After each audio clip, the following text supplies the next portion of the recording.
Hey, everybody, we're live with one of my favorite guests, Russell Bentley, Russell Texas Bentley. And Russell is speaking to us from a place in the world that probably most American media hacks hadn't heard of until Putin's speech yesterday. And now they're all scrambling to look at the Wikipedia page and learn about what Donbass is all about without actually listening to its actual people. Who Russell lives with. Russell is based in Donetsk. Am I right? Yep, I'm in the city of Donetsk. Have been for 8 years. Why don't you, before we get started, just introduce yourself, because I think you have one of the most significant bios of any of the guests we've hosted here at the Grayzone, and you have obviously firsthand experience with the conflict there in Donbass. Russell Bentley. Yes, I do have firsthand experience. I came here. I saw what happened in Maidan in the early 2014. I followed the developments through the summer after the massacre in Odessa and the airstrike attack on the civilian administrative building in Lugansk in the summer of 2015. I could no longer live with myself as an American, seeing what the U.S. government was doing and not do something about it more than, hit like on a Facebook or write a poem or something like that. So I sold basically everything I owned, cashed out, bought a ticket to Rostov, Russia, Rostov on Don, flew there, came across the border to Donetsk in December 7th, 2014. A week later, I was in the Army. 2 weeks after that, on December 31st, 2014, was my first day at a frontline combat position, a monastery, the Aversky Monastery, 400 meters from the Donetsk airport, which at that time was still held by the Ukrainian cyborg fascists, and one of the hottest, or the hottest position at that time in the whole Donbass war. I served in the Vostok Battalion, and then later in the Hans Spetsnaz Battalion for about 10 months. Then I started getting into information war as a humanitarian aid volunteer and also as a war correspondent. In 2017, I served for 4 months in the summer on the Avdiivka front as a internal troops, like military policeman, basically, and did some hard work there, very heavy battles also.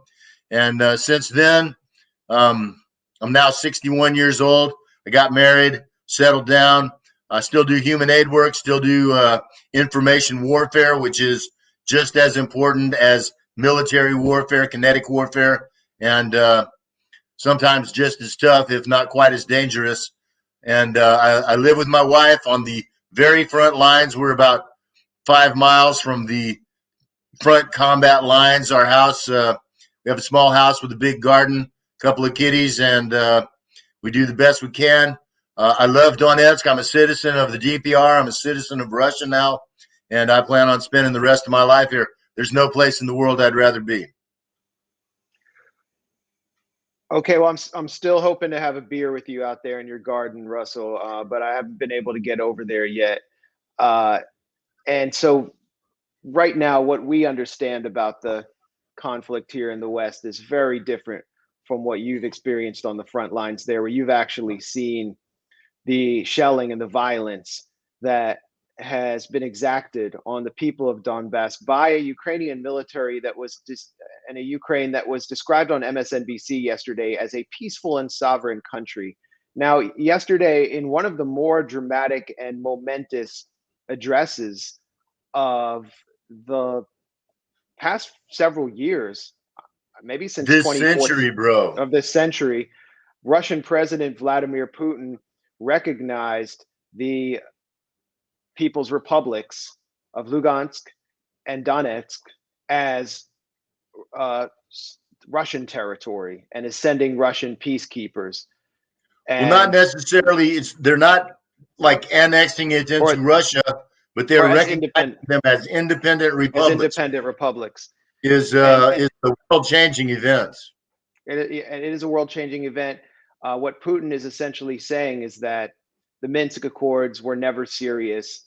The Ukrainian government is not a honest broker, and behind it, he referred to Ukraine as a colony of the U.S. Is the U.S., which can never be counted on to negotiate. That's sort of based on the Russian experience in Yugoslavia, which he brought up. He brought up his discussion with Bill Clinton over Russia joining NATO. There's Syria lingering in the background, and then the whole experience of the people of Donbass since 2015, since this war began. And so Putin essentially is saying the Russian military is coming in. There's nothing you can do to stop us. You will not fight a war with another nuclear power. And so this is the way it's going to be. So what is the situation before? I mean, I definitely want you to address the geopolitical dimensions of Putin's move, but let's start from the ground level. You sent me some photographs recently. I'm going to throw them up on screen in a minute of Grad rocket attacks on the Donbass by the Ukrainian military, which hasn't happened in some time. What is the situation on the ground like, and what do you foresee in the coming days and weeks? Well, it was extremely heavy escalation, provocations, attacks from everything from heavy artillery to snipers hitting our soldiers and civilians daily, wounding and killing good people here for no other reason than just to go hunting. And then it settled down because they were getting ready to, they were expecting that the Ukrainian army was going to make a massive assault. On the front lines right now, there is 150,000 Ukrainian army soldiers on the front line between Donetsk and Lugansk. That's maybe 250 miles long. These pictures here are from a Grad rocket attack today. Grad is heavy rocket artillery. I mean, it's I've been under it. It's way bigger than regular artillery. It's an area weapon. They fire these trucks. They have 40 barrels that shoot these rockets that are about 9 feet long, 200 millimeters around. They have like 20 pounds or 20 kilos of explosive in each one, and they can fire 40 of them off in about 30 seconds. And then it's basically, if you want to destroy everything over that way, you use a couple of these trucks, and when it's concentrated, nothing survives.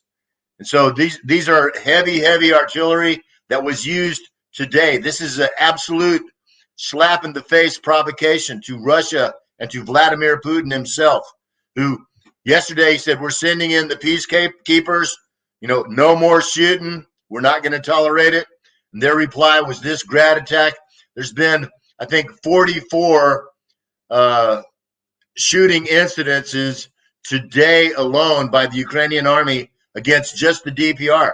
I'm not even up to date on what's happening in Lugansk, but this is a huge provocation, and the dudes that did it, are not going to live long enough to wish that they didn't, because when the Russian response comes, it's going to be 10 tons of bricks coming down on them, and it ain't going to be very long. And so, this is a perfect example of, who the real aggressor has been the entire time here since 2014, when these people that live in the Donbass, when they understood the people in the East are basically ethnic Russians, and they're the ones that supported Yanukovych, who was the legitimately democratically elected president of Ukraine, who was overthrown in a violent coup d'etat that was absolutely directed, and paid for and everything else by the United States, by the U.S. State Department, and by, Joseph Biden. So when the guys that they elected democratically get chased out of the country, and then real, genuine Heil Hitler neo-Nazis get put into power, then what did the people do? They stood up. They said, we're not having it. And when the BMPs and tanks started rolling into Donbass, people stood, literally, civilians stood and they put their hands on the front of these BMPs and they said, "Brothers, what are you doing? We're fellow Ukrainians." And they got ran over and they got shot for it. And so they started fighting back, and they've done a great job of it. I mean, a civilian people's militia has turned itself into a very serious army. We're completely outgunned still. We're outnumbered about 5-1. There's 150,000 Ukrops who also have multi-thousands of ISIS cannibals working with them. The neo-Nazi volunteer battalions, and also the Western mercenaries by the hundreds, if not multi-thousands, that are on the line right now. And I mean, 80% of them don't really want to be there. They're conscripts, or else they're just doing it to get a paycheck. They don't want to fight against their own people. They certainly don't want to be destroyed by the Russian army. But there's 20% of them, which is still 30,000, who are there, and their job is to prod those conscripts in the back with a bayonet and say, "No, you're going to move forward. You're not going to give up or run away." And so we got 30,000 guys on our side, undermanned, undergunned. We don't have nearly the kind of equipment that the Ukrainian army has, but we're defending our own families and our own homes. The front line literally is the city limits of the major cities of Donbass and Lugansk and Donetsk. I mean, from our home where my wife and I live, it's less than 5 miles to, not to the front line, but to the Ukrainian army bases on the other side of the line. We can hear machine gun battles. I posted a video the other night. It was like 5 minutes long. And I mean, there must have been 400 or 500 shots, heavy artillery plus machine gun fire in that 5 minutes that I could hear in my backyard. And so, the Russians came in last night, and they're not going to be kidding around. And it's probably going to take a couple of days, but then, it's the Ukrainian army is going to be annihilated. You're saying that Russia will counterattack outside of the Donbass region. They will fire into Ukrainian territory. I see the Russian Duma has just approved the use of force. Well, as well they should. These are genuine Nazis. And I mean, you got to understand that. I mean, the base in the Mariinka, or what, Mariinka, right? Marinka. It's the one that's 5 miles from our house. They were flying, I think we talked about this last time, a Wehrmacht flag, a red flag with the swastika in the middle of it on their front line position, And, of course, when Jewish people see something like that, they hate it. They're they feel fear and loathing, which is exactly what hate is. And that's, the Jews lost 6 million to the Nazis. The Russians lost 25 million. So when we see something like that, some dude with a swastika on his helmet or his SS emblem on his uniform, or a swastika tattoo, that's like seeing a rabid dog or a poisonous snake in your front yard where your kids are playing, And there's only one way to deal with scum like that. And Vladimir Putin is getting ready to show the whole world something new, man. Believe me, bro. Believe me.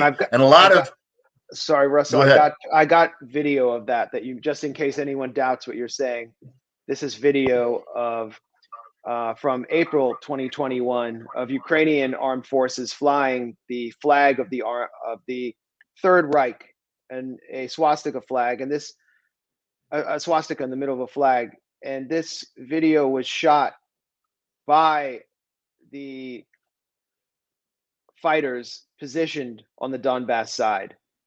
That's 5 miles from where I live, bro. So this is a swastika, a Nazi flag, flying 5 miles from where you live.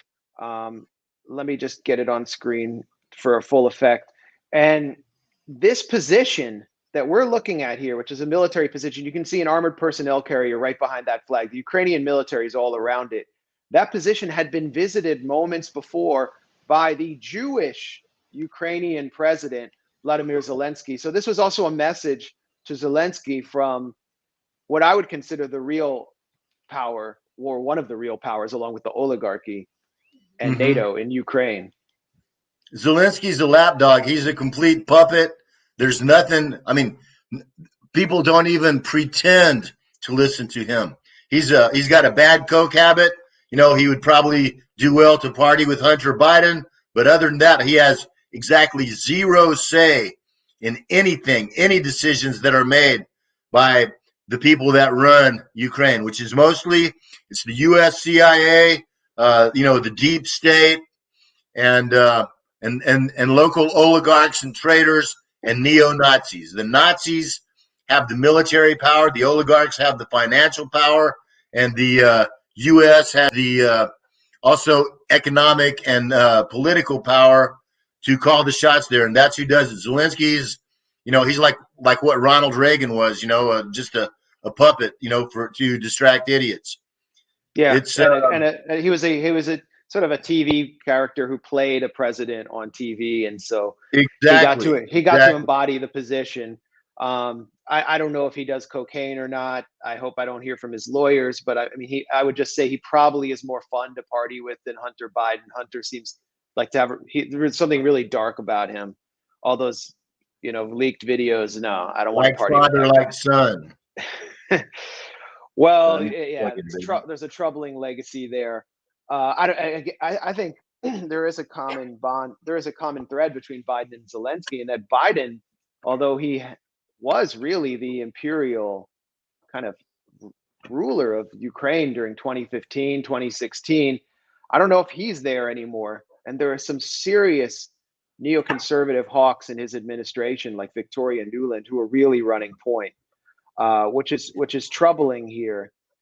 They've helped precipitate this situation. We didn't see this kind of brinksmanship during the Trump administration. But let me ask you if you could describe, you know, what you've personally seen, because this was something Vladimir Putin referred to specifically in his address yesterday: the suffering of the people of Donbass, the contraction of its economy by over 1/3, the stripping away of the Russian language officially by the Maidan coup government in Ukraine, the stripping away of the Russian Orthodox Church in Ukraine, the physical attacks on the Russian-speaking population, the political attacks, and the military attacks that you've experienced. What have you seen up close that illustrates that, Well, or was Putin simply just being a Russian propagandist there? not at all. I mean, for me personally, you know, I can name 10 good friends by name that have died in this war, who have been killed on the front in battle. I have 3 friends who I can also name by name who've had both of their legs blown off in battle. I have another friend who only got one of his legs blown off. I have a friend named Anna Tuv from Gorlovka in June of 2015. The Ukrainians bombed her house just randomly while her whole family was there. Her husband was killed. Her 10-year-old daughter was killed. Her arm was blown off. Her left arm was blown off above the elbow in the attack. Her 2-week-old daughter and her 3-year-old son were buried in the rubble of her house, which was a nice house until it got completely destroyed. And she had to wait. She had to put a tourniquet on herself on her blown off arm and then dig her baby and her 3-year-old son out of the rubble of her house and then wait for an hour for an ambulance to be able to come there and not be under fire. You know, I mean, so you want to talk about suffering. You know, these guys, I mean, you know, if I only hope that they can get, and that's not Anna Tooth, but that's just another victim. This is a photo by Dean O'Brien, who's a photojournalist who's worked in Ukraine, and he has met many of the people who've been injured by Ukrainian shelling. And this is a woman who lost her right arm and I believe both legs with her husband. Yeah. You can go. Well, that's not her husband. That's Alexander Sladkov, the Russian journalist. And I'll tell you something else about Dean O'Brien. just real quickly, parenthetically, is that he came here for about a month back in about 2016, and he hasn't been here since, dude. And actually, I consider him to be a bit of a poser, you know, and he's a news aggregator and stuff like that. But he spent like less than a month here in his whole life. Yeah. And I know that personally because I'm the one who helped him get in here. Okay, well, here's another photo of He someone didn't take that photo. Okay, so well, I'm just getting the photos up regardless, just to illustrate for people. Sure. This is Sure. someone And who there's, lost I his mean, leg you know, under Ukrainian shelling. I mean, and I'm talking about the people that I know, bro, personally. Yeah. You know, Yeah. I mean, and anyone that doesn't believe that, you know, all they have to do is Google Ukrainian Nazi, you know, images. And I mean, you know, either it's willful ignorance to not be convinced, you know. And as the saying goes, there's no one more blind than those who will not see. You know, who Right. will not see. So we have a lot of trolls in the chat. Some people are getting very exercised about what you're saying. Some people are upset that I have a propeller coming out of my head. It's not actually a propeller, it's just a fan. It's a little warm where I am. Makes you look cool, bro. Yeah, I'm kind of levitating here. I have a halo. I'm angelic. Yeah. But noted international relations expert and towering intellectual Kyle Kulinski claimed yesterday that Russia had invaded Ukraine. Russia invades Ukraine, breaking was the headline on his YouTube account. We also heard this from the Kissinger Institute. The Gravel Institute. I get the two confused these days. I don't even know what an institute of two high schoolers is. That Putin is a brutal leader who has invaded Ukraine. So you have these elements within what passes for the left in the U.S. That are claiming that they're echoing the line in Washington, which is that Russia, by sending peacekeepers to the Donbass, is invading Ukraine. Well, And just let me ask what's your response? Let me ask these geniuses a question. I thought that Russia invaded Ukraine 8 years ago. So are they saying that everybody that said Russia invaded Ukraine for the last 8 years is either an idiot or a liar? Because if Russia is invading Ukraine today, then everybody that said Russia invaded Ukraine for the last 8 years is either an idiot or a liar. So which is it? And it sounds like these clowns, who I don't even know who you're talking about, but I've, you know, certainly heard that rap plenty of times. But what is it, dude? Did they invade 8 years ago or did they invade today? You know, I mean, and I'll tell you something, bro. It's not an invasion. It's a liberation. The democratically elected president of Ukraine in a legitimate democratic election was overthrown in a foreign-backed coup d'etat. There hasn't been a legitimate president or a legitimate government or a legitimate election since 2000, since before 2014.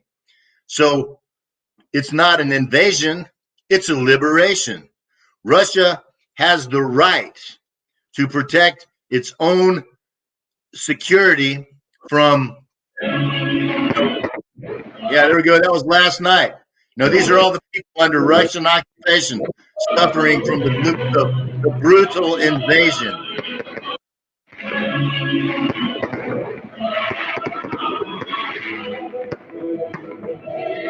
But Russia has the right to protect itself from, genuine mortal enemies, which is what the U.S. and NATO is, a deadly enemy to Russia. Their entire focus, their entire ambition is to, destroy Russia any way they can. They have the right to protect themselves against that. And if a puppet regime is in the next country over, they have a right to do something about it. There's 700,000 Russian citizens that live in the Donbass republics, of which I am one. I have a Russian passport. I'm a Russian citizen, as well as a citizen of the DPR. And I think my U.S. passport hasn't run out quite yet either, but I'm not worried about that one. I got a couple of better ones now. But the 700,000 Russian citizens that live here, if they're getting shot by grads, if they're getting blown up by IEDs going along the road, if they're getting their houses blown up, their schools blown up. There was 2 schools in Donetsk city that were bombed yesterday, bro. So if the civilians, 700,000 Russian civilians are being attacked by a full-on national army with everything from Grad missiles to snipers, doesn't Russia have a right to protect them? No, I remember I was actually in the U.S. Army when Reagan invaded Grenada. And you know what? They said, oh, there's some Americans at the medical school there who might be under a threat.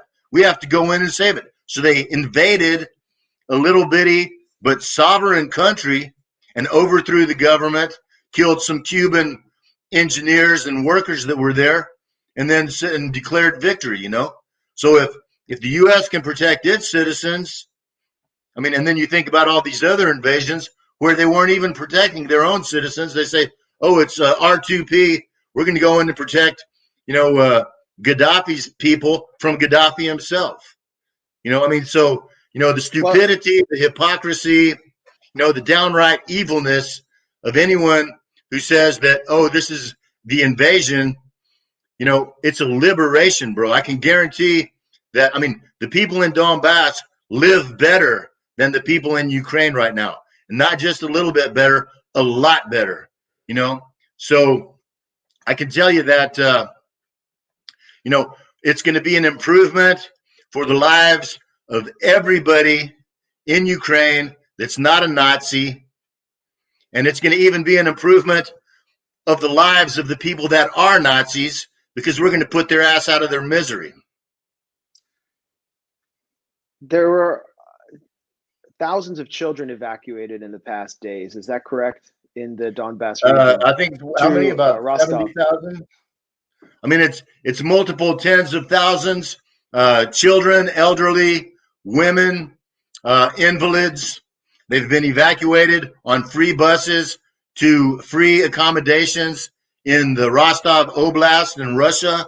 They're given 10,000 rubles, which it's only a couple of $100, but it's about a half a month's paycheck here around here these days. I mean, they're being taken care of. They're being welcomed as brothers and sisters. We're actually mostly sisters, because the cool and interesting thing is any male over the age of 18 and under the age of 55 that shows up at the border and wants to get evacuated gets kicked back to the to the draft board. And because, I mean, I was cruising around the city today, bro. It's really very, very quiet. There's not many people out. There's I mean, and the guys that haven't, I mean, all my friends, I got one friend that got wounded and he's exempt from draft, and I'm 61 years old, so I'm exempt from the draft. But pretty much everybody else I know, every single man that I know here, except I have one friend that's a Russian Orthodox monk, and he tried to go, but they wouldn't let him in. But other than that, everybody else, all the men I know are in the Army, in the reserve, in uniform, weapon in hand, ready to defend Donbass. It's funny. Women are not allowed to join the Army now, but they do have the chance if they want to be evacuated to Russia. Tens of thousands have already been. And so they are remaining in Russian territory for the time being in preparation for a possible military escalation. Yes, indeed. Yes, indeed. And, I can tell you that yesterday afternoon, I talked to some friends of mine. They're Spetsnaz soldiers, one of the the top unit special guys forces that I used to serve with, and special forces. And, and they told me, they said, hey, where I live in Petrovsky district, it's surrounded on 3 sides. I mean, it's really like the most vulnerable place on the whole front line, because it sticks out about 5 miles into Ukrainian held territory. And my friends, they told me and my wife yesterday, they said, look, really, you should go to the center of the city. It will be much, much safer. If things kick off, then Petrovsky will be, the volcano center of it all. And so we did. We came to a place here in the center of the city, and we're about 5 miles from home, but it's a whole different deal here. There's been kind of a shortage of gasoline, and being a little bit distant, I didn't want to burn any more gas than I could refill up with. The electricity, the internet is much more vulnerable where our house is. It'll last probably somewhat longer here in the center. So we came here. There is, and then last night, with the announcement of Putin and everything, I'm like, oh, great, dude, there's not going to be a war. The Russians are coming in. Nobody can be stupid enough to try and provoke them. And I mean, I really, like everybody else, we were celebrating last night and then wake up this morning and see, oh, they're dropping grads, they're bombing civilians on the Gorlovka highway. So it's exactly like what I always have been predicting. A lot of these so-called pundits, they've been saying, oh, it's going to be diplomacy,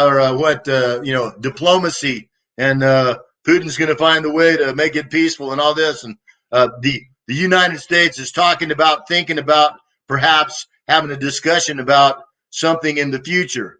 That's all over now, and really, some of these people who really think they're experts, have been, have astounded me with their Pollyanna optimism in the face of complete evidence to the opposite, and pretty much with their ignorance too, and what's going to happen is, like I've been saying, this war will not end without a major battle, bro. I mean, this is the cutting edge, literally, of Armageddon, and it's not going to be like it's going to go on to another 10 years of, sniping and da.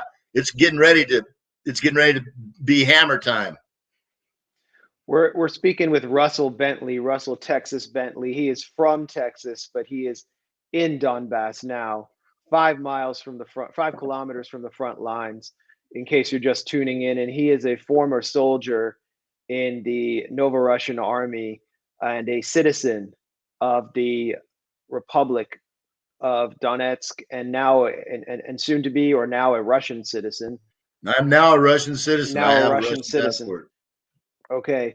If you're just tuning in, that's who we're talking to. I would strongly advise you to check out Russell's channel on YouTube. Just go to the search bar on YouTube, look up Russell Bentley, and you'll find his channel right away. Lots of videos from the front lines showing you what's really going on from his perspective. So I think he's the perfect guest right now. And Russell, it's funny, when we hear all of these hacks in US corporate media or from the think tanks, which are always all tank and no think, they constantly refer to the people and the region of Donbass as an integral part of Ukraine, erasing the cultural and political context, particularly of the last 8 years. And yet, when Zelensky's forces shell those very people, they never accuse Zelensky of bombing his own people the way they did with Gaddafi or Assad, because they're not seeking to invade Ukraine. They're simply controlling Ukraine. They're controlling Zelensky. So on the one hand, the people of Donbass are Russian separatists, and they're separate from Ukraine, according to the US media and the think tankers. That's how they dehumanize them when they're bombed. But when Russia sends peacekeepers in to absorb them and protect them from the bombing, suddenly they become Ukrainians. So they want to have it both ways. It's just a little aside that I wanted to interject here, because it's really confusing for the American people to hear about this region and its people constantly referred to as Russians on the one hand and Ukrainians on the other.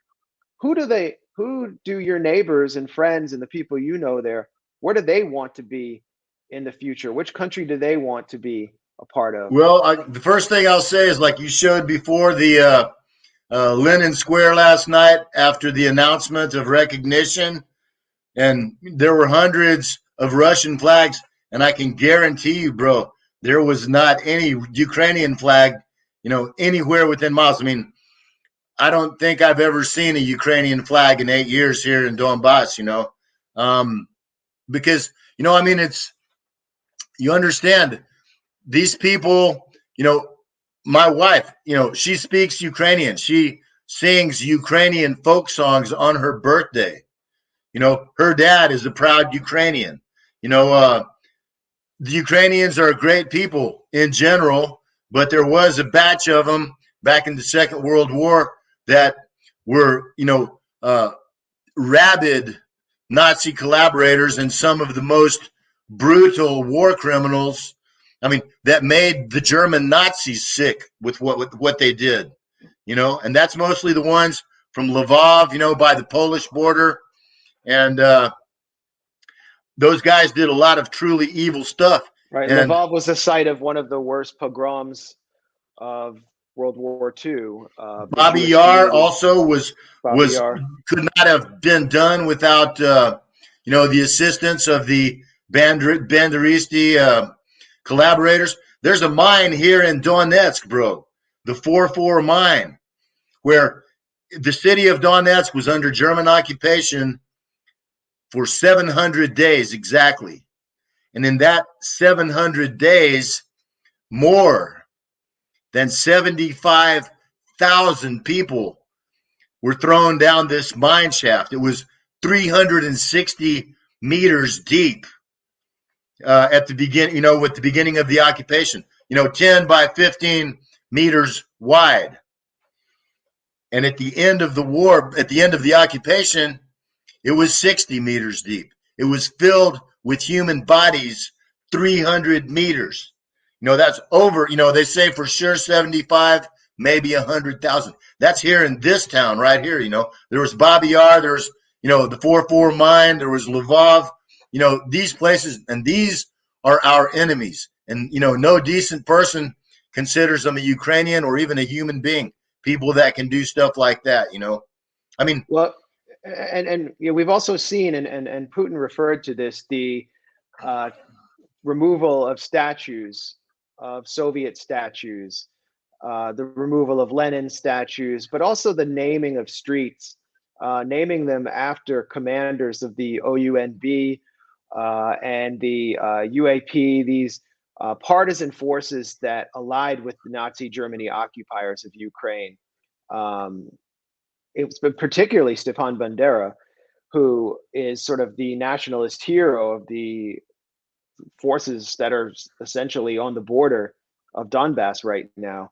And in fact, I believe that the road that leads to Baba Yar was named Stepan Bandera Avenue, which is just absolutely shocking, that the site of one of the worst pogroms, where Jews were simply herded into a field, shot, and then thrown in mass graves, that this was named for a Nazi collaborator, is just absolutely shocking. And this is the reality, along with the observances, the official observances of honoring these war criminals, characters dressed up in UAP and OUNB garb, and German SS Nazi uniforms. They have funerals for these UCROPs that get killed in battle, and the guys that are carrying their coffins are wearing Nazi uniforms, dude. The eagle and the swastika, the steel helmet, the Mausers, the whole dress up, Yeah, and really, I almost got to feel sorry for these, social misfits. You remember that movie, The Blues Brothers, the original Blues Brothers, and Henry Gibson and all those stupid Nazis, that were fighting against the Blues Brothers, had to jump off the bridge and stuff. I mean, you got to think that most of these guys, they're just into, dressing up and, saluting themselves in front of the mirror and marching around their bedroom or whatever, their mom's garage. But, once they actually start murdering people, once they start kidnapping little girls and taking them back to the barracks and raping them to death, then it's like, it's like a poisonous snake or a mad dog. There's no humanity to be considered. There's no compassion. and literally, like I said, dude, to kill people like that is just to put them out of their misery. It looks like Henry Gibson right there.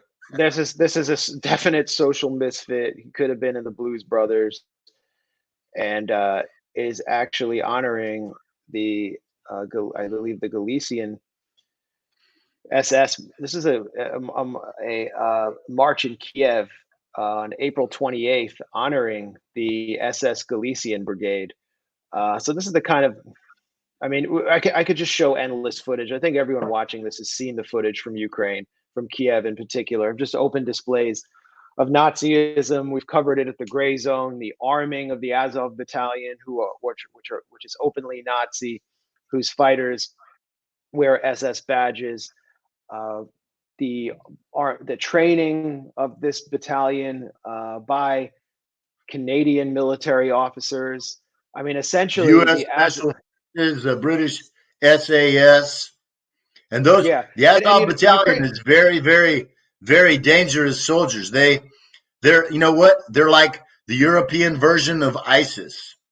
yeah, And there's yeah, and thousands of ISIS here too as well. And those are scary fighters to have on the other side of the line against you, dude. These guys, ruthless butchers, and they're very, very experienced at killing people. yeah, I mean, so some of these guys aren't all like Henry Gibson. Some of them are, dead like pirates, dude. I mean, they'll butcher a person like pulling the head off a chicken or something. right. They are, technically a minority in Ukraine, but as an ideological and military force, they play a dominant role. They've been incorporated into the National Guard. They have a national corps that operates openly in Kiev. They're able to intimidate Ukrainian citizens. They've attacked the Ukrainian gay pride parade repeatedly, basically preventing it from taking place. They've attacked human rights activists. So they're terrorizing the Ukrainian population as well. And they essentially have veto power over decisions by the Ukrainian president and his office. And what we've seen essentially is the privatization of the Ukrainian military. I mean, correct me if I'm wrong, but most of the units that are in the field, particularly in the east, are militias. They are not actually part of the Ukraine, and they have their own ideology. Most of it is nationalist. They're kind of exempt from any human rights rules imposed by the EU or whoever on Ukraine, and it's just this kind of free for all. Well, it's not the majority, but it is a very significant minority. And these volunteer battalions, the Azov, the other guys, the oligarch-backed units, these are the guys with, the best equipment, night vision devices, encrypted radios, high-level optics on their sniper rifles. And these are the guys, and then the rest of them, the regular Ukrainian army is a bunch of dudes with, AK-47s that have had the barrels shot out 100,000 rounds ago, from the 1960s or something, and, they don't even have good boots, much less good food or stuff like that. So the military power of the genuine neo-Nazi battalions is much more, it's much greater than their numerical numbers would indicate. Right, and let's just see some more footage of what Azov does inside Ukraine. This is a official Azov battalion pogrom against civilians. You can see that they're spray painting homes and cars of people who disagree with them. You have the Wolf's Angel logo in the upper right-hand corner, which is the official logo of the Azov battalion. This is at a time when Congress was refusing to block aid and arms to the Ukrainian military, but specifically to the Azov battalion, which had been incorporated into the National Guard. Here they're setting fire to a home, setting someone's front yard on fire. I mean, these are just thugs and That hooligans. reminds me of Odessa right there, bro. Yeah, and talk about what happened in Odessa in 2014, because this speaks to the assaults on the Russian-speaking population inside Ukraine. Well, on the 2nd of May, 2014, a group of loyal Ukrainian citizens gathered together to peacefully protest against the coup d'etat, the foreign occupation of their country, the uh, the dismissal, the threat of death that made their elected president flee the country, and the U.S. CIA, Joe Biden, had already given these UCROPs the order. We have to squash completely these protests. We have to terrorize these people so they won't even dare to dream of coming out to protest against, the crime that we just committed. And several hundred people they'd done kind of an Occupy Wall Street thing where they'd set up tents in front of the trade union building in the city of Odessa. They shipped in from Western Ukraine, from Lvov, busloads of, hardcore Nazi killers, and they set up an ambush inside the trade union building. When these killers came in and started setting fire to the protesters' tents, started beating people to death, all of a sudden the doors to the trade union building opened up, and somebody yelled, "Hey, let's go inside the trade building. We'll be safe there." And I have a video of interviewing a guy that was there that day, who's from Odessa, who after that came directly to Donetsk and joined the militia here and has been fighting against the Nazis ever since. But he told me, he said it was a total setup. Once all the people ran into the building, that was the ambush where they were all slaughtered. And I mean, if you look at the bodies of the people that were burned to death, there were like some fires in the windows, but the building wasn't burned down or burned. What happened is these people were doused with gasoline and then set on fire. And there's multiple bodies. There's photographs. You can see that these people are completely burned, from the waist up. But their blue jeans are still blue. Their tennis shoes still have the strings in them and stuff. And, think about what a horrible way to die. There was a woman that was a pregnant woman that was strangled with telephone cord. There was people that jumped out of the windows to try and escape, that, jumped out of a third-story window, probably broke both of their legs in the fall, and then were grabbed and beaten to death. And this is all, more than documented. And one of the things that Vladimir Putin said in his speech last night was that the people who did the crimes in Odessa will pay. And they will, bro. And they will. And by him saying that, that's not just a warning to those Nazis and criminals. That's him saying to the people of Odessa who hate the Nazis that are occupying their city, don't worry, we're coming. And Odessa will be liberated.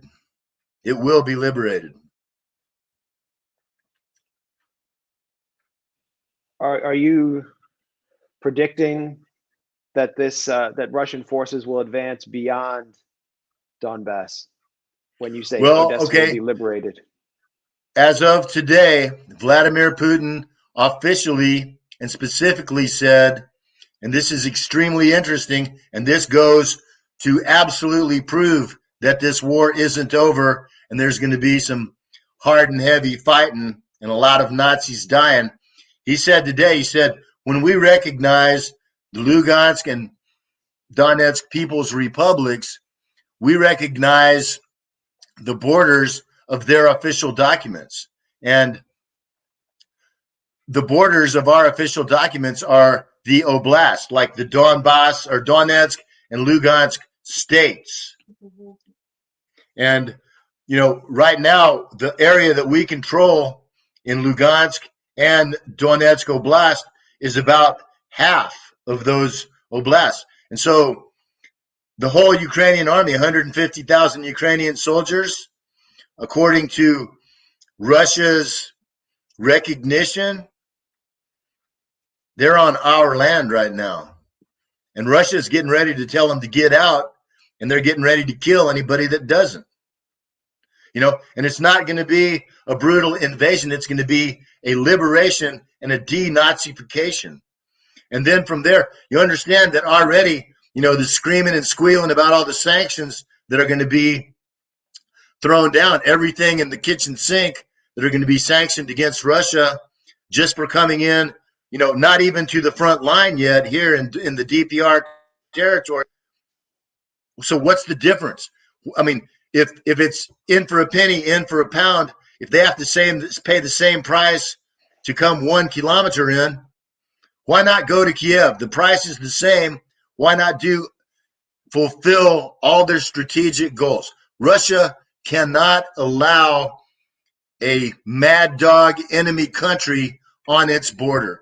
They must somehow or the other denazify Ukraine, take control, not take control of Ukrainian government itself, but take control away of the Ukrainian government, away from the United States and the NATO powers that have held it here and destroyed the quality of life of Ukraine in every metric you can imagine, dude. From the environment, dude, they've clear cut the forests of the Carpathian Mountains. They've imported, you know, and made billions of dollars off importing toxic and nuclear waste into Odessa, and then they just take it out in the forest and dump it in the ground, you know, because they don't live here and they make the money. It's like Saakashvili. You still with me, bro?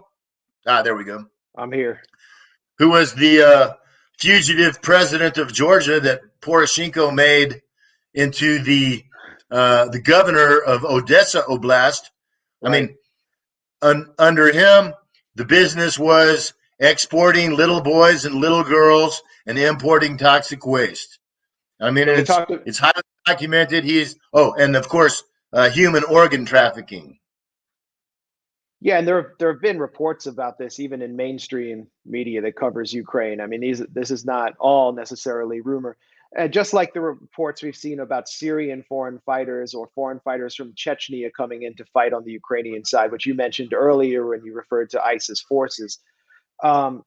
So not all of this is rumor. And the fact that Saakashvili was allowed a political position of power in Ukraine is just absolutely absurd. I mean, this is someone that was even considered persona non grata by his CIA handlers after the disaster in South Ossetia, where he was seen eating his tie on national TV as Russia drove back his forces from a majority Russian-speaking region that Georgia invaded. It's really good.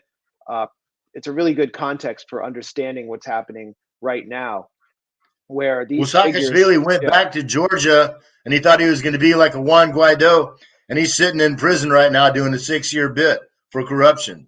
Right. I mean, one of the most corrupt men. Well, I mean, there's a lot of competition, but maybe one of the most corrupt men in Eastern Europe. So let me ask you two semi-critical questions.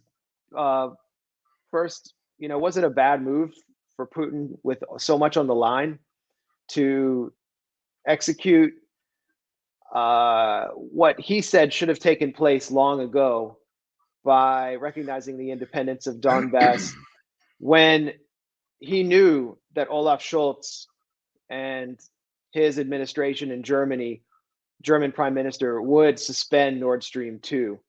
You know, was that a fair trade-off for Russia? Dude, this is really interesting, and it is in fact funny. What happened in the last couple of years with the gas market, natural gas in Europe, back in 2000, okay, Russia had long-term contracts, standard price with most of the countries in the European Union prior to the year 2000. They were selling gas at about an average of $250 per 1,000 cubic meters of gas. Then in 2020, when everything got shut down because of the COVID deal, the price of gas went down to about $125 per 1,000 cubic meters. The European Union, led by Poland, went to like the Strasbourg Economic Court or some, arbitration court for economic international matters. And they said, hey, even though we've signed these contracts, we demand that Russia now sell us gas pegged at the market price, because it was half as much, and Russia was saying, hey, well, we have these contracts, 250 is a reasonable price. You already signed it, so pay it. And they're like, no, we're going to save $125 per 1,000 cubic meters. And they took them to court, and it was a crooked court. And the court decided against Russia and Gazprom. And Russia, and so Russia had to sell the gas for $125 because that was the market price. And they lost a couple of $2 billion in that deal. But the funny thing is, the poetic justice of all of it is the next year in 2021, when the market rebounded and industry started working again, all of a sudden there's a shortage of natural gas, and the price goes not back up to 250, it goes up to 1,250 or 1,500, almost 2,000. It was like at the highest point. So these European Union idiots that had, cheated on their contracts to save $125 per 1,000 cubic meters were now all of a sudden paying $1,500 per 1,000 cubic meters. And the Russians are like, hey, dude, you demanded that we do it, so we're doing it, and you pay it, or we're not selling it to you. And it was a miraculously lucky stroke for the people of Europe that this was a mild winter, because had it been a very cold winter, they would have been freezing in their houses. They would have run out of gas, and they'd have been freezing in their houses. Now, the real most serious problem about this is that with the price of gas being so high, one of the most energy intensive industries that there is the production of agricultural fertilizer. And that's basically been shut down this past winter in Europe. And so they're way, way short on fertilizer, and now it's spring. And if you don't put the fertilizer on the ground in the spring, you just simply don't have the food in the fall. And that's going to be, there's going to be a major food crisis in Europe this year because of the shortage of fertilizer that was not produced over the recent months because of the energy prices. And I'll tell you, bro, it's like, you have to, at some point, and Einstein once said that human stupidity was infinite, but I'm not as smart as Einstein. And for me, I say that there has to be a limit on stupidity. And at some point, you have to start saying they can't really be that stupid to screw them, not themselves, because, the oligarchs don't care if a loaf of bread's $500 because they got billions of dollars. They're going to eat no matter what. But the regular people on the street are going to get screwed to the floor. And you have to say, well, were they really that stupid that they couldn't see this coming? Or were they doing it on purpose? And that's a real serious consideration at this point. That is a great point, because much of this, it's called a conspiracy, but much of this is sort of foreshadowed by Klaus Schwab in his ravings about a great reset, that there will be massive energy shortages, that travel will become too expensive, that populations will need to rely on these new technologies in order to survive, and that much of all of these developments, whether it's a pandemic or moving towards a war, it constantly seems to drive that agenda. When if Germany simply resisted this pressure, their own population would have enough energy, cheaper energy. But that's not something that NATO wants. NATO not want a And the peace United States, pipeline. they want to sell their shale gas, their fracking gas. But I'll tell you something else Right, about right. specifically Nord Stream 2 is that in last year, Gazprom profits, because of the price spike in the natural gas energy market, Gazprom made 65 billion, not in income, in profit last year, bro. That's a billion. That's more than $1 billion a week. That's pretty good money. And you know what? Their entire investment in the Nord Stream pipeline was like $5 billion. So they've pretty much recovered that. They don't care if and the Nord Stream 2 cost 20 billion to construct, and the other 15 billion of it came from German industry and European industry and investments. So, the Germans, by shutting down Nord Stream 2, they're destroying their industry. And it's, again, it's too stupid to be stupid. It can only be on purpose. Well, certainly the U.S. wants to avoid Germany and an independent, a strong Germany and a more independent Europe. It wants to prevent this pipeline because as I mentioned before, it's not just economically viable. It's a peace pipeline between two countries that were historic adversaries. But what do you think then, if you think it's intentional, what do you think the agenda is from the German side? Why would Olaf Scholz do something so early on in his tenure that is that could likely doom him by next fall or next winter? I mean, last winter, though it was a mild winter, there were energy shortages at certain points for Germany. What do you Yep. think the agenda is? Depopulation, bro. That's what I think the agenda is. Depopulation. Well, whether it's intentional or not, we've sure seen a lot of excess deaths here in the U.S. Actually, I'm not in the U.S. right now, but I will be back in the U.S. shortly. So that wasn't a gunshot that you heard in the background. That was a slamming door. So I'll be back next week. You'll hear gunshots in the background, maybe, because I'll be in the heart of D.C. And hopefully you won't hear gunshots from where Russell is, Russell Bentley, about 5 kilometers from the front lines. One more question on the issue of Putin's speech, because many people within the U.S. left were upset by Putin's comments on decommunism or decommunization, and They totally misread that. Totally and his misunderstood. his comments specifically criticizing Lenin on Ukraine, on the issue of Ukraine. So maybe you could address that and how you think these comments were misconstrued. Mm-hmm. Well, one of my best friends who actually lived here and worked with us for a year, he's from the United States. That was his first comment. He's like, "Hey, what WTF, decommunization?" And what he's talking about is what Putin is talking about is that what the fascists in Ukraine have done and called decommunization, by erasing history, by removing monuments, by renaming, streets and plazas, by rewriting history. What Putin meant by that comment was that we're going to come in, we're going to denazify Ukraine, and we're going to erase the name of Bandera, and the memory of all the Nazi war criminals of the Second World War and the Donbass War. We're going to throw them in the dustbin of history.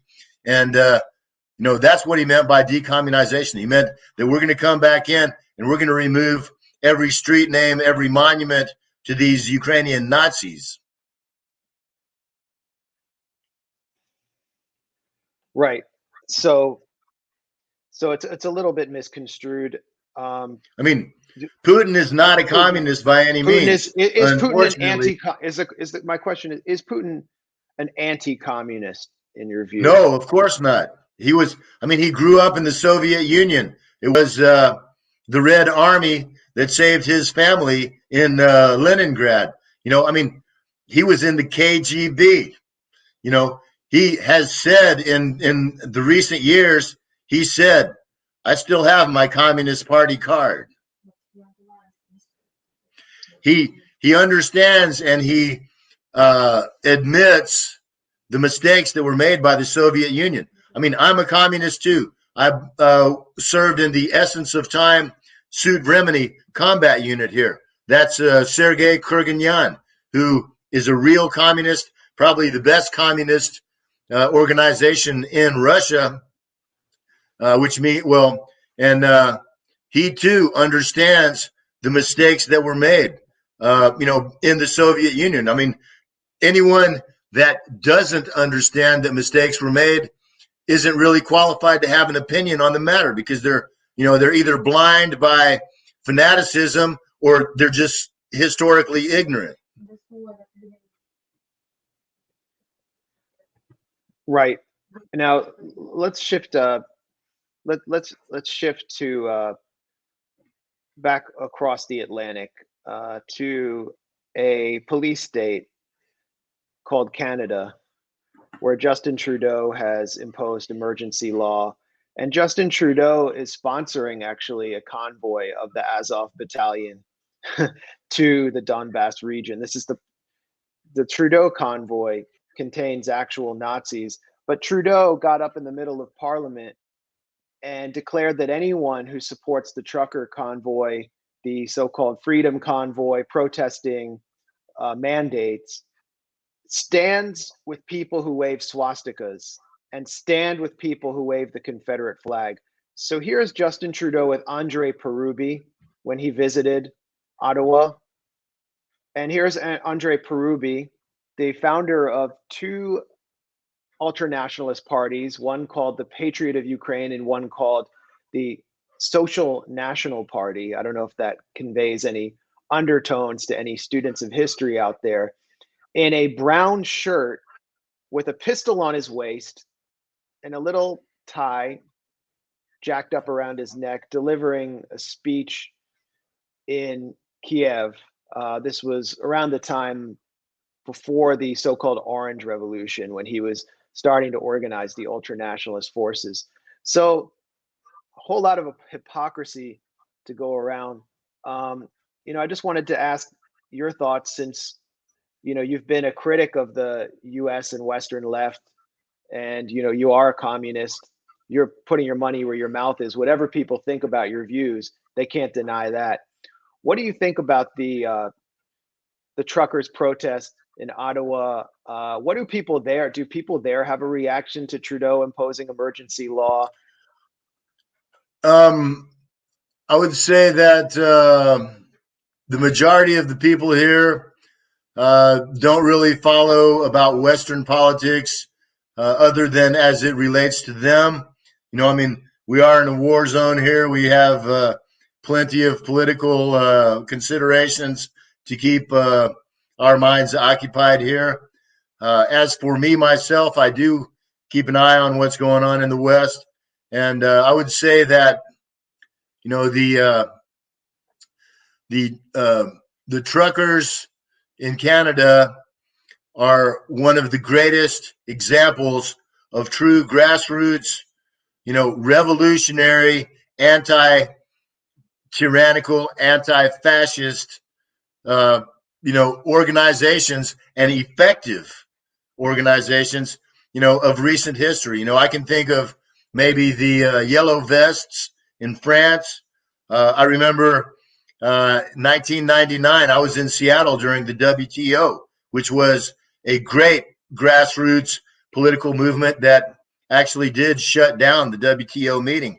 And, that was probably the last time that I was ever proud to be an American, But, there's few and far between. I mean, you talk about Occupy Wall Street or Black Lives Matter or some other, these things that get co-opted or they just kind of fade away. These truckers there are serious. And, I hope that they will overthrow the Trudeau regime. I hope that Trudeau will at least be run out of town, tarred and feathered on a rail, if not get what he really deserves, which at this point, is, what all tyrants deserve. I mean, he has he's gone beyond the bound of reason or legality. He's a megalomaniac dictator at this point, and the Canadian people should treat him as such. He's a genuine threat not only to the freedom, and the culture and society of Canada, but to the very existence of Canada as a democracy or a any kind of free country. If he gets away with what he's trying to do, there will be, and it's not like it isn't happening in the United States either. But I mean, if people don't stand up now, pretty soon it's going to be too late. And how do I mean stand up? I mean, if you have, if it looks like a Nazi and it talks like a Nazi and it kills people like a Nazi and it goose steps like a Nazi, then it is a Nazi. And it doesn't matter if they're Democrats or Republicans or whatever, Trudeau, whatever his party's called, whatever like that, doesn't matter. And if it's a real Nazi, there's really only one way to deal with them. And, the people of the Donetsk People's Republic set a pretty good example. You try every peaceful means. And the same thing with Putin. 8 years he tried to do it peacefully. You try every peaceful means, then when finally you come to the inescapable reality that you can't negotiate, you can't reason with a mad dog or with a poisonous snake, and your life is at stake and your children's future is at stake, then you do what has to be done. And to me, a Nazi is no better than a mad dog. And the best thing that you can do for the world and for them is just put them out of their misery. Well, it's been interesting watching Chrystia Freeland, who's essentially Trudeau's number two, announce all of these emergency laws and declare that they will be specifically the financial investigative tools that the Canadian security services have gained to shut down people's bank accounts if they are deemed politically dangerous, and to do so without a court order, that those will be permanent. Chrystia Of course they Freeland, will. yeah, and she's I'll tell you openly something, said, bro. she's explicitly said that they will be permanent. So some of us have always said from the beginning of speaking out against the mandates that this was leading towards a kind of biomedical security regime. And here we have it in broad daylight. This is the consequence. Unashamedly in your face. And I In want to your say face. this: Chrystia Freeland is the granddaughter of a Ukrainian Nazi collaborator. And that's a Yes. fact. And I also want to say this: I don't think she's Trudeau's number two. I think Trudeau is her number two. I mean, she's a much more intelligent, much more evil, much more dangerous person than Pretty Boy Trudeau. And I mean, that's a perfect example of like Ronald Reagan and George Bush Sr. Where they put a clown up front for everybody to look at, and then or George Bush Jr. and Dick Cheney. The president doesn't call the shots. I mean, same thing in Ukraine with Zelensky. The president doesn't call the shots. He's the one to distract all the idiots while the real power makes the power moves behind. And Chrystia Freeland is a very dangerous, evil person and a true Nazi. And unashamedly, although she won't say it, I mean, and she actually has said it public that her grandfather was a Nazi collaborator, but he wasn't that bad, and she's still proud of him. So, just take it from there. If that ain't a Nazi, what is? So this is funny because when the truth about Freeland's grandfather, that I believe he ran a pro-Nazi newspaper, he was a Nazi collaborator, and then he was He given escaped with the SS when the Red Army came. When the truth came out, I believe it was some Russian officials in the Russian embassy who actually distributed some of these facts. They gathered these facts about her grandfather. And so in retaliation, Justin Trudeau expelled these diplomats for revealing that his foreign minister at the time, Chrystia Freeland, comes from Nazi lineage. And I mean, you can't blame children for the sins of their parents and grandparents unless they are repeating those sins. And Freeland was repeating those sins by supporting the arming of Nazi militants in Ukraine. So it's fair game at that point. And it continues to Of be course it fair is. game. It continues to be fair game as Trudeau tries to brand all of his political opponents who've suffered under his lockdowns and restrictions as a bunch of Nazis, and said that anyone who criticizes him stands with people who wave Nazi flags while he continues to send his military to train the Ukrainian military. It is fair game. And so this was the most petty retaliation, to actually expel people for telling the truth and then calling it a smear campaign. I love how Canadian media papered it over. But you're right, Russell. Trudeau really is kind of just like a puppet, a stooge. He's sort of a pet project, an elite pet project. And that's why when World Economic Joe, Forum boy, just like Freedom. a young leader, both were young leaders at the World Economic Forum in Davos, you know, I don't know to what extent it's true Macron or too, if I'm not mistaken. Macron, and I don't know to what extent it's true or influential, or how influential Klaus Schwab actually is, but he's boasted that he's penetrated all governments, including the one in Ottawa, at like a rate of 50% with his young leaders. But my point was going to be that, in the Well, US, I there's want to just this, say one thing, dude. yeah, I imagine that at least with Trudeau and probably Macron, when he says he's penetrated his young leaders, he's not just talking about politically. well, uh, I can't help I can't help but laugh. The he's I think he's just penetrating governments, or I don't think he used the word infiltrate. Maybe it got lost in translation. But uh, in any case, I lost my train of thought here. Well, we had this Sorry, giant man. controversy. Yeah, no, that's what I appreciate about you. You say stuff I can't get away with, but um, in the U.S. we had this giant controversy about Joe Rogan, top podcaster. He gets like 11 times more viewers than MSNBC and CNN combined. And he was hosting doctors like Robert Malone or Peter McCullough who are not taking the official COVIDian line, and were, kind of puncturing a lot of the much of the narrative around the pandemic. And so he came under attack. Supposedly 270 doctors went after him. It turned out many of them were not doctors, and that the main person leading this group of supposed physicians was actually a functionary at the Rockefeller Foundation, which is another one of these kind of global foundations that seeks to guide government policy around the world. That letter failed. It actually failed to take Rogan out. So what took place was, liberal groups tied to the Democratic Party, billionaire-backed liberal groups, found footage of Trudeau saying the N-word. They took it out of context. He was basically doing a George Carlin routine, and then they nailed him on racism. And they deleted many of the episodes. They got Spotify to delete many episodes.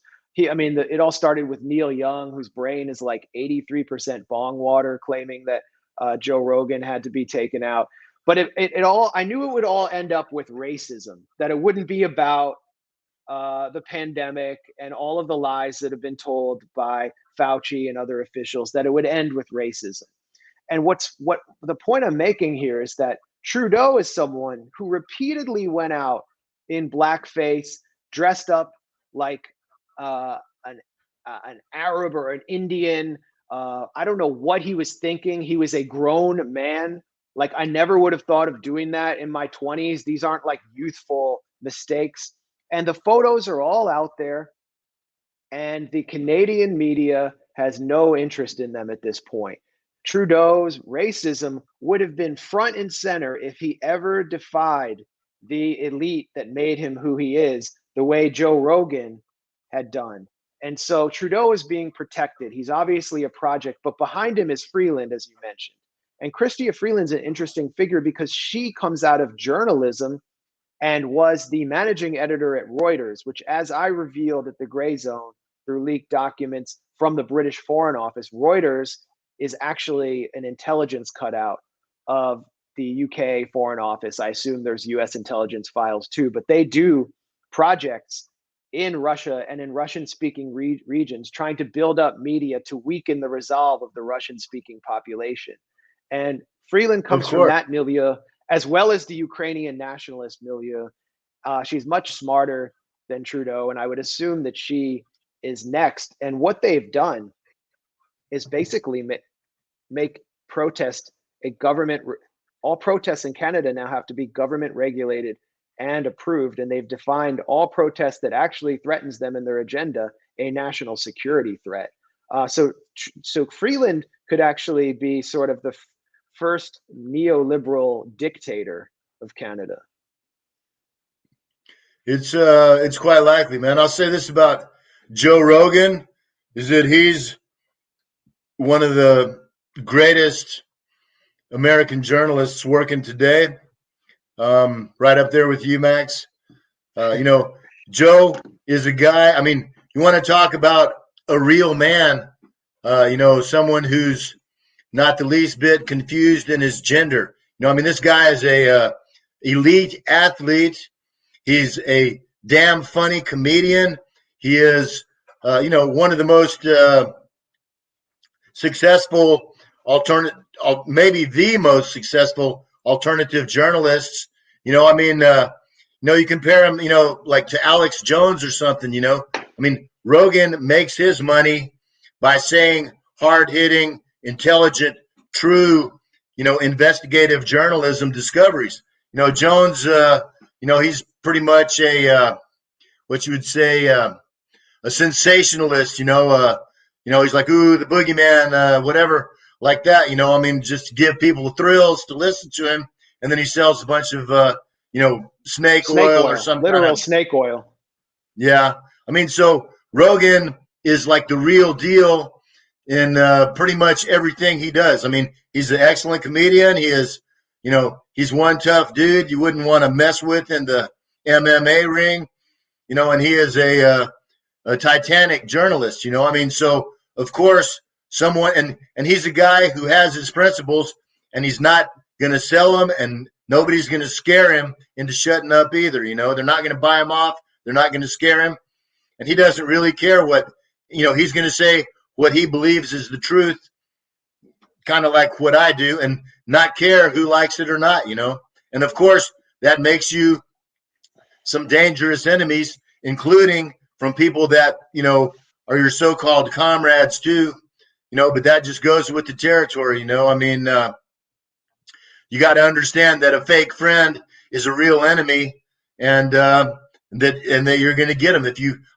The great quote by Che Guevara, one of my personal heroes, and not just because I bought the T-shirt and read the book, but I've been to Cuba, and when I was there, when I became a communist, I spoke to a captain in the Cuban Army, and we were discussing politics one night, and I said I was a socialist because I was kind of too chicken to call myself a communist in the United States, because that's like saying you're worse than a child molester or something, And this Cuban Army captain said, I'm a communist. And I asked her, I said, well, what's the difference between a socialist and a communist? And she said, a communist is someone that's willing to fight for socialism. And so I said, well, then I am a communist too. And I came here and did that, dude. I've put my life on the line for my principles. And here's what Che Guevara said. He said, it's a sad thing not to have any friends, but it is much sadder still not to have any enemies. So if you stand up for your principles, if you're not willing to sell out, if you're not afraid, what is it? Cowards hate the brave. The idiots hate the wise, and the liars hate the truth. So if you do any of that stuff, there's going to be a lot of people that hate you. Absolutely, and I don't agree with all of Joe Rogan's guests. Sometimes it's a clown show. Sometimes it's really compelling. But I think the fear of Joe Rogan is not that he adopts a particular ideology and is pushing it. It's that he provides an open platform that is free of a lot of the partisanship that you see on US cable news, and that he lets the guests speak for themselves. I mean, even if it's just an entertainer like the singer songwriter Jewel, they will speak for 3 hours. And then when Robert Malone speaks, it's a platform, a major platform that's cutting through a lot of the official narrative, and that's very threatening. We are living in an era, I think, just to wrap up, of heightened risk of warfare abroad, where the U.S. is increasingly neutered or unable to intimidate the states that it has sought to control, even mid-level states like Iran, and they are able to push back in ways we haven't seen before. Even the people of the Gaza Strip are now able to give Israel the the recipient of $4 billion of military aid from the U.S. a year, a bloody nose with mostly homemade weapons. And so, as the wars abroad become increasingly impossible to wage, the wars are coming home, and we're seeing increasing technocratic, authoritarian control by neoliberal administrations in the West, whether it's in the US, Canada, Australia, or in Western Europe. We're just seeing the beginning of it, and this will entail massive amounts of censorship. I mean, we often can't even have these conversations on YouTube unless we avoid certain words. And I should mention that I'll be speaking at 6 Eastern Time with Corey Morningstar, who has been in Ottawa, who is a radical left-wing researcher and journalist, about what's taken place there and about the emergency measures that she's witnessed as the Canadian security forces have actually established what they call a red zone in downtown Ottawa. I can only have those conversations on Rockfin because YouTube makes them impossible. So we're seeing censorship, the seizure of bank accounts, increasing control over the finances of individuals by supposed liberal democratic governments that are sanctioning entire states and trying to control their finances, including Russia, which is now facing new sanctions as punishment for its recognition of the republics of Luhansk and Donetsk. Russell, Texas, Bentley. Are there any thoughts you want to leave us with before we close out this live stream? Well, I just want to say that indeed the Western governments are truly becoming, more totalitarian, more dystopian by the day, and they will keep doing it as long as the people let them. They will turn the United States into one giant prison if the people let them. And that is their plan, and they're well on the way towards doing that already. So don't let them. The most important thing is that you have to do something, and it has to be effective. You can't hit like on a Facebook or sing Kumbaya. You have to do something like these truckers are doing that's hitting them in the economic pocket. And you can see by their, truly fascist reactions of these, Trudeau and the Canadian government, that it's really scaring them, that they're, that they have to clamp down. And I mean, it's basic revolutionary theory.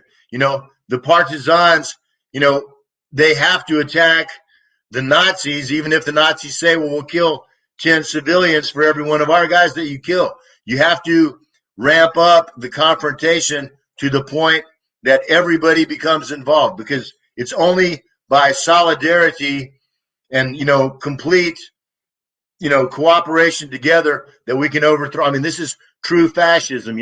Mussolini said fascism should be called corporatism because it is the merger of state and corporate power, which is exactly what we have in the West today, And so, be careful, because, it'll end up like the Third Reich.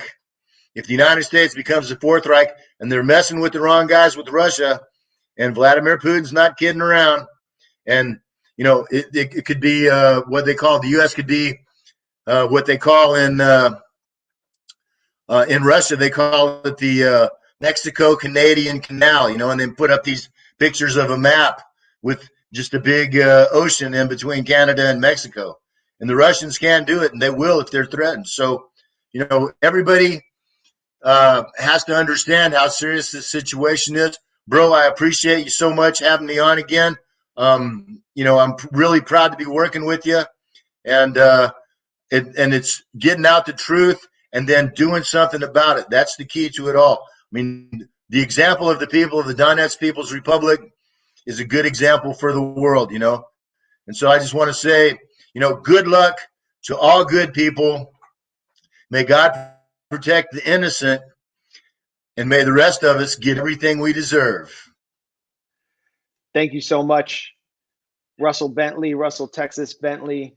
Always love having you on because you keep it raw, no OJ and no straw.